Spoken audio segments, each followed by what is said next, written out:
Hi guys, this is a very brief summary of this benchmarking product that I put together for DoppelGanger Studios. Basically, the concept here is that as I create new assets that are photogrammetry that are brought in, highly optimized out, and set up with their 4 LODs, this will allow you to easily go in and see how those optimizations are playing out inside the environment and whether or not those optimizations need to be improved, especially on my side. Basically, the concept here is that once you press the start button, it'll go ahead and start to spawn in donuts. So let's go ahead and hit the start button.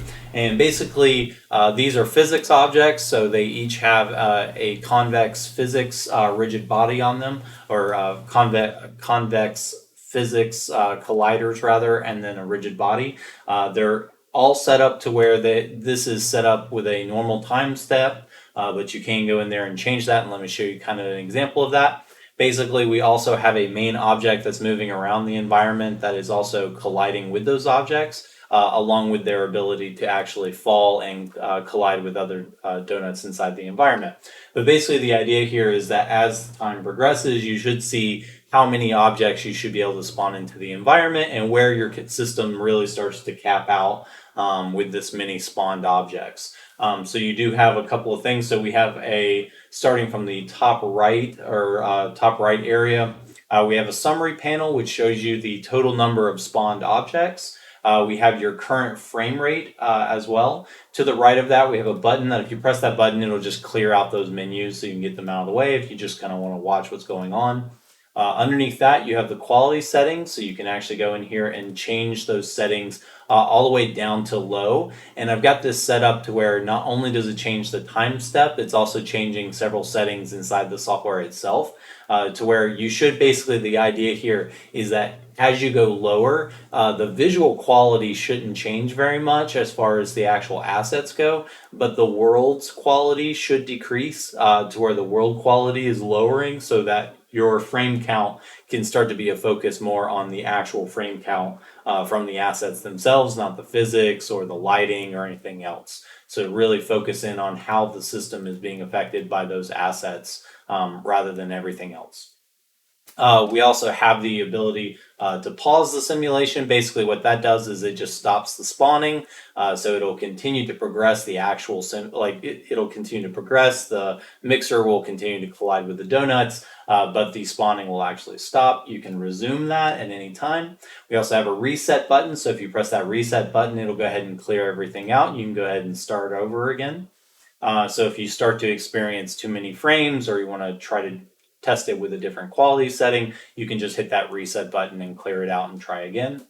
You have two options underneath that. So you've got the summary panel, which that just loads up the basic time. So underneath that, we have the total time, the timestamp, and the frames at that given time, and then the object count. So this should start to show you as this progresses kind of how your system started to cap out over time.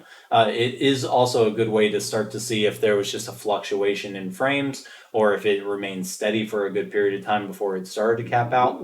Underneath that, we've got our system info, so you can just get a summary of what the system is actually receiving. So for example, I've set this up to where if you are running things in the background and that kind of thing, it should show you, for example, with the GPU memory, it should shift a little bit. So this should be available memory to the system at that time. So if you have things running in the background, it should alter so that you get an idea of like, oh, hang on, maybe I need to close some other things out in the background. It might all be available.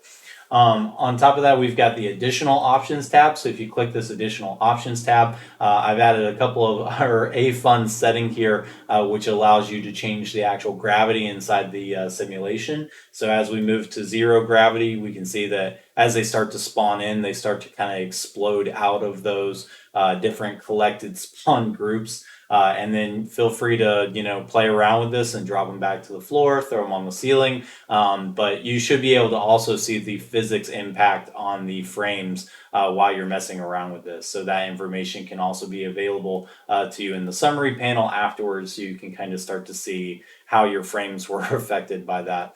But that's probably one of my more favorite features in here now is just the ability to throw these things all over the place with the mixer, especially once you start to get towards 10,000 donuts. Down at the very bottom center, you also have the camera angles. So from here, the second one will actually attach you to the mixer. And so he'll go through, and that way you can actually see a higher resolution version of these assets along with the physics collisions. So you can kind of start to see them roll and how how they'll act when they're thrown around the environment. 3 is going to be lower to the floor, so this one's going to get you a lot closer in detail to the ones that have actually landed on the ground, and also continue to show you that shelving. Once we go to 4, you can see that this is actually the top-down view, so that you can see everything inside the environment. And really, your GPU at this point should take on every donut at the same time. So however many have been spawned in, you should get an idea of how many you can spawn in and actually see all of them at the same time. So every asset here is set up with 4 levels of detail. So they are going to get reduced based on the camera distance. So from here, we're probably at the lowest level of camera detail, or one step higher than that. And I'm continuing to set those things up to where if you wanted, you could go in there and manually set that to where if you wanted to force all the LODs to go to a certain range, you can easily do that, so that you could get an idea of what it would look like to see this many at highest level quality. Okay, guys, I think that's all the settings for now. I'm going to go ahead and turn off the mic and just let this continue to build up. Look forward to your guys' feedback and comments.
Okay, you can see here that the system has paused. So basically, it's turned off its spawning systems, and went ahead and just stopped the simulation for now as far as those spawners go. You can actually see the amount of frames that frees up. And I will also mention that I'm recording at high quality, for 1440 resolution. And so that will definitely impact the amount of frames available here. But we can go ahead, and so at any time you can either press the space bar, or press that resume button to continue forward. and basically it will just continue to try to spawn up until the point where it hits 15, and I believe once it hits 15 or 10, it will just reset. So I think this is pretty much as far as I can get while the video is recording. Usually I've been able to get around 10,000 before it starts to tap out, and so I look forward to hearing your guys' feedback and hearing what number you guys are able to reach with your system. I'm very interested in optimization and figuring out how to make these assets more game ready for everyone, especially WebGL, all the way up to higher end systems. So I want to maintain that quality throughout. So I look forward to hearing from you guys. I saw a couple additional bugs while I was doing this video. I'm going to continue to clean those up. And so hopefully those will be cleaned up by the time you guys get this download. Thank you guys so much.